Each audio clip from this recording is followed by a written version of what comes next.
و علیکم السلام و رحمت الله و برکاته. اکرم جمله سلام داشتم. مرحبا. من دین مبین اسلام و معنی دین اسلام و آدم باید مسلمان چطور پیدا؟ سلام داشت.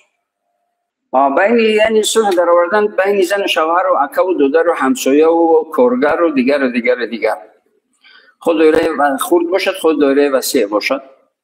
پروردگار اجر و پاداش عظیم برای این گونه انسان ها وعده کرده است. همچنین که من گفتم حتی اجر و پاداشی میونه روی که بین دو قهری یا دو طرف آشتی می‌دارند، صلح میکنند، یعنی اونا یعنی دوستی یا زن و شوهری یا اکادودری یا اپاخوهری یا همسایگی مقرری جاری میکند، این میونه رو اجر و پاداشش حتی از اون عبادت‌های اساسی و شعائری برتر و زیادتر است.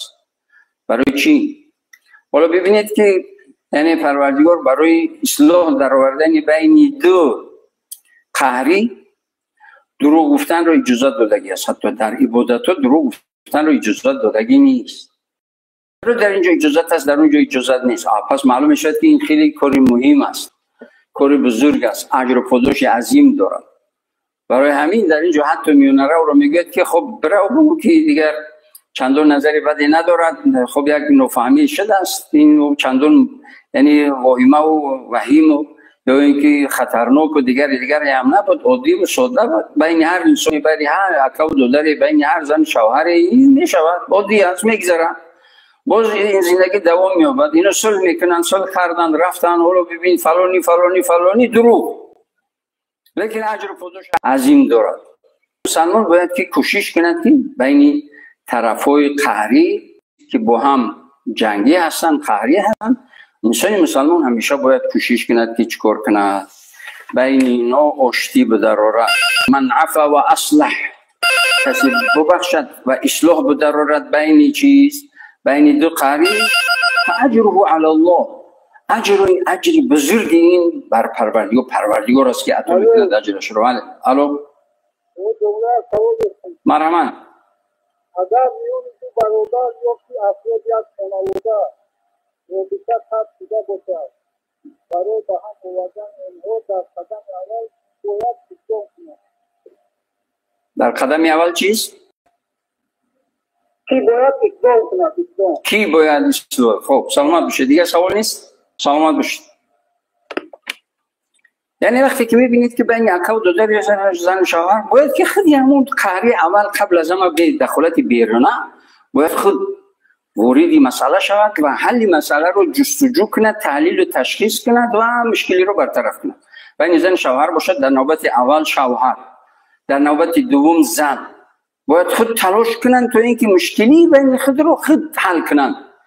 دیگر بیرون باید که چیز نکند، آگاه نشود، درک نیابد، خبر نشود. پدر مادر سرکشتمان عموما باید درک نیابند از مشکلی بین این زن شوهر، مشکلی که در بین زن شوهر هست. اگر عادی ترین مشکلی که بین زن شوهر، عادی ترین مشکلی هم که باشد، وقتی که بیرون میرود میاد این زندگی رو اون میراد و واهمه و چند تا علاوه و میبافن و یعنی میسوزن و دیگر یعنی زندگی اینا رو برهم میدهد. باید که انسان عاقل، زن شوهر عاقل، اکا و دودر عاقل، عقل و فراست که دارن، در حال باید خود کوشش کنن تا اینکه این مشکلی بین خود رو خود، یعنی بی خبر شدن هیچ کس، نه پدر و مادر، نه خسر خشتومه، نه هیچ کس، از دو طرف هیچ کس باید درک نیوان. اینا باید که زن شوهر باید که خود بشینن بگن خود چی بود، چی شد، چی شد، خب دیگر با همین مسئله تمام، یعنی هم دیگر رو گذشت کنن. چرا که یکی از نامه‌های عقد نکاح میگیم، یکی از نامه‌های همین عقد نکاح عقد گذشت است که باید که همیشه باید زن شوهر هم دیگر رو چیز گذشت کنن. این یک. حالا اکا و دودر رو دیگر وسیع و همسایه دیگر باشه، دیگر رو هم که درک یافتن. این یک انسان تجربه دار، یک انسانی که میتواند، قابلیت دارد، مهارت دارد در این مسئله، باید که میونه روی کند، یعنی علم داشته باشد، فرهنگ و معرفت داشته باشد. اون کاری نکند که بجای صلح باز دشمنی اونو زیاد شود. یعنی انسانی با تجربه باید که میونه روی کند تا اینکه صلح کند. علیکم السلام. سلام داشتم حضرت جان. یک شخص اصلاحگر کدام صفت‌ها را باید داشته باشد؟ سلامت باشید. دیگه سوال نیست؟ نه دیگه سوال. سلامت باشید. خدا خیر برکت. یک انسان اصلاحگر باید کدام صفت‌ها را داشته باشد؟ اصلاح عبادت است. اصلاح بین دو قهری عبادت است. پیش از اینکه رو شروع کنند ما یگون عبادت بینیت نداریم. توصیه دانشمندان اسلامی است که طهارت کند. پیش از اینکه میرود مینروی میکند طهارت کند، نیت کند. پروردگار من همین کار خیر اصلاحی که بین همین دو نفر در آوردنی هستم کامیابم کن. الو. الو سلام علیکم. علیکم السلام و رحمت الله. ماشای آیله های این دوزه کدام همی کارها را پیش بود که همی آیله ها تو دائما نشوند؟ انسان اصلاحگر باید چیز طهارت کند، چرا که این عبادت است. نیت کند و از پروردگار کمک طلب کند.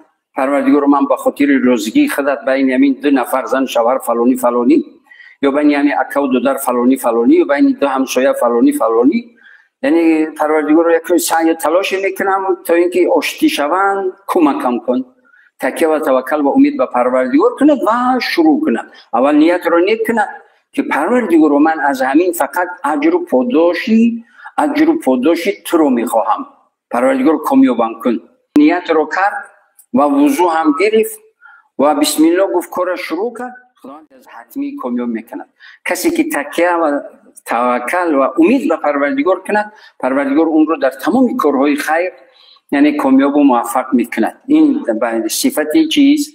صفتی میانه رو که باید با معرفت باشد، با سواد باشد، ولو چند آیت چند حدیث بداند، چرا که این طرف رفت این آیت این حدیث بخوند، این طرف که آمد این آیت این حدیث، این چند مصرع شعر، یعنی درباره دوستی و درباره گذشت کمالات انسانی و صفت‌های انسانی کامل یا کامیاب شوی انسانی کامل و چند قصه و چند واقعه در ذهن داشته باشد، اونو نقل کنند که فلانی هم خیل شد کار با او حد اندازه رفت. بعد به خود آمدن حالا یکی از بهترین دوستایی هستن یا که از بهترین عائله های هستن که فرزنددار شدن، حالا فرزنددار نشون، یعنی فلانی یعنی چند آیت حدیث، چند مصرع و شعر، چند واقعیت حقیقت بیان کند بین دو طرف تو اینکه اون دو طرف رو جلب کند، تو اینکه اون دو طرف همدیگر رو گذشت کنن و زندگی رو شروع کنن. انشاءالله با امید پروردگار این وقتی که همدیگر رو گذشت میکنن، زندگی شروع میکنن، تکیه و امید به پروردگار میکنن، حتمی کامیاب و موفق میشن. سوال نوبتیه که برادر سوال دادن و گفتن که برای پشتگیری عائله ها باید چیکار کرد. برادر عزیز، بینندگان عزیز گرامی، یعنی تجربه حیات اثبات کردگی هست که یعنی هر کسی که معلومات دارد پیش از اون که یعنی اون واقعیت رو میبیند باید تصوراتی واقعی داشته باشد با واقعیت. تصوراتش با واقعیت موافق بیاید انسان کامیاب و موفق می شود. تصورات با واقعیت موافق نباشد ناکامی به وجود می آید. جوان، پسر جوان فکرهای دارد که باید زنم باشد، اون باشد، این کند اون کند، دیگر، حالی که در واقعیت میبینید که چنین نیست. بعد میشد عائله و پشتگیری. یا اینکه جوان دختر حالی که شوهر کردن باید که تمام میخواسته خواسته هایم اجرا کند، حالی که همون پدرش در مدت 18 سال همون ارزویی که از شوهرش میخواهد، همون پدری 50 ساله 60 ساله اجرا کردن نمیتواند. این بچه یعنی جوانی 20 ساله یا 25 ساله از کجا این همه ارزوهای اون جوان دختر رو انجام داده میتواند؟ پدری 56 ساله اش نمیتواند انجام داده. بعد یک بار میخواهد که این جوان 20 ساله 25 ساله تمام ارزوهایش رو اجرا کند. وقتی که تصورات با واقعیت موافق که نیامد، پشتگیری عائله ها به وجود می آید. من در نزدیک کنفرانس اسلامی بین المللی یعنی اشتراک داشتم و صحبت هم داشتم. در اونجا به خلاصه آمدن که یعنی تمامی برای پشتگیری عائله های جوان یعنی کورس ها کوتاه مدت 3 ماه 6 ماه حتی سرتیفیکات، اگر این سرتیفیکات رو نداشته باشن نکاح نمیکنن. یعنی حتمی برای نکاح کنند باید این سرتیفیکات یا که این کرسی کوتاه مدت رو باید گذاشته باشن، معلومات پره درباره ازدواج، یعنی حق شوهر، حق زن باید چگونه باشد، مرد چگونه باشد در زندگی، این همه معلومات رو داشته باشد، پس نکاح میکنن، در همین صورت کامیاب و موفق میشن. سلام علیکم. علیکم السلام و رحمت الله. حضرت جان سلام داشتم. مرحبا. اصلاح آوردن در میان افراد عائله چگونه باید باشد؟ سلامت باشید. اصلاح آوردن بین چیز افراد عائله باید پدر و مادر خیرخواه باشد، نسبت همه فرزند یک خیل خیرخواهی داشته باشد و بین چیز علیکم السلام و رحمت الله. جواب سوال داشته؟ مرحبا. همین برای اسچی در آوردن میان تو برادر چه عجب پاداش از طرف شریعت اسلام مقرر شده؟ سلامت بشه، خیر برکت. یعنی چی اجر و پاداش؟ اجر و پاداش عظیمی که پروردگار میدوند. والله یحب المحسنین. قبل از همه حول همین میانه که هست که اشتی میدارد بین اینا از نکوکاران، اجر و پاداش عظیمش رو پروردگار میدهد. از این دیگه برتر ثواب است که تمام پروردگار گناهش میامرزد، پروردگار در عمرش، در زندگیش، رزق روزیش، فرزندانش، آیندهش، اهل خانوادهش برکت عطا میکنه. چرا در یک عائله که قریب که یعنی همه پریشان و سرسان و سرگردان هستن، همه قهری و با هم دیگر یعنی ناجور و ناساز هستن، یک الفت و محبت و برادری رو یعنی جاری میکند با کمک پروردگار. همین برکت خودش پروردگار برای اون میدهد. برای این میگوید که میخواهید هرگز نشوید، بیماری رو دیدید بگید پروردگار رو شفایش بده. زنی حامله رو که دیدید بگید که پروردگار فرزندش رو یکی از فرزندای صالح و به آسانی به دنیا بیار. معیوبی رو دیدید پروردگار رو عوض این معیوبی رو برایش اجر و پاداش عظیم نصیب روزی بگردان. سرسون و سرگردان و قرضاری رو دیدید بگید که پروردگار رو از قرض و از خجالت نجاتش بده. فرزندان و دیگر خیر و برکتی دائمیت نصیب روزیش بگردان.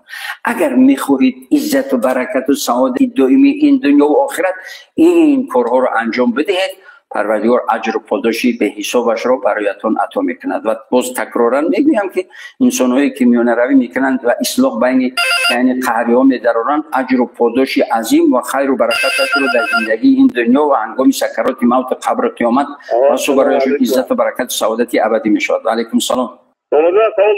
مرحبا. برای اصلاح آوردن برای مسلمانان کدام قشر باید که داشته باشن؟ ماری خودی بگنوزن. سلامت باشید. سلام دیگه سلام. یعنی برای اصلاح در آوردن این مسلمان ها یعنی چیز باید انسانی به معرفت باشد، انسانی آگاه باشد، انسانی عالم باشد، یعنی شک نیست دانشمندی ورزیده، یعنی قابلیت و مهارتی سازش بین دو قهری داشته باشد. این خیلی مهم است و تجربه هم داشته باشد. یا قدم اول هم که باشد عقل و فراست و یعنی باری اول چی گفت، باری دوم چی گفت، باری سوم چی گفت و باری چهارم باید چی بگوید، این همه رو در ذهن داشته باشد. از روی برنامه باید برود، باید این مهارت قابلیت رو داشته باشد. حتمی هم کامیاب می شود در اصلاح در آوردن بین مسلمان ها و در برابر این اجر و پاداش عظیمی پروردگار رو کسب میکند. در اخیر از پروردگار بزرگ الله سبحانه و تعالی به همه شما عزت و برکت و سعادت و کامیابی های دائمی دنیا و آخرت را تمنا میکنم. همیشه خیرخواه باشید. عزتمندترین و کامیابترین مسلمان خیرخواهترین مسلمان است. برای این دعای مؤمن است که پروردگار نیتم نیک، قلبم را صاف و پاک، عملم را صالح بگردان. وقتی که این دعا رو میکنید و برای این دعا عمل شدن تلاش میکنید، پروردگار عزت و برکت و سعادت دنیا و آخرت رو نصیب روزی میگرداند. همیشه کامیاب و سرفراز. و برنامه دیگر در پناه الله ذوالجلال و الاکرام و همیشه عزتمند و سربلند باشید. موفق باشید.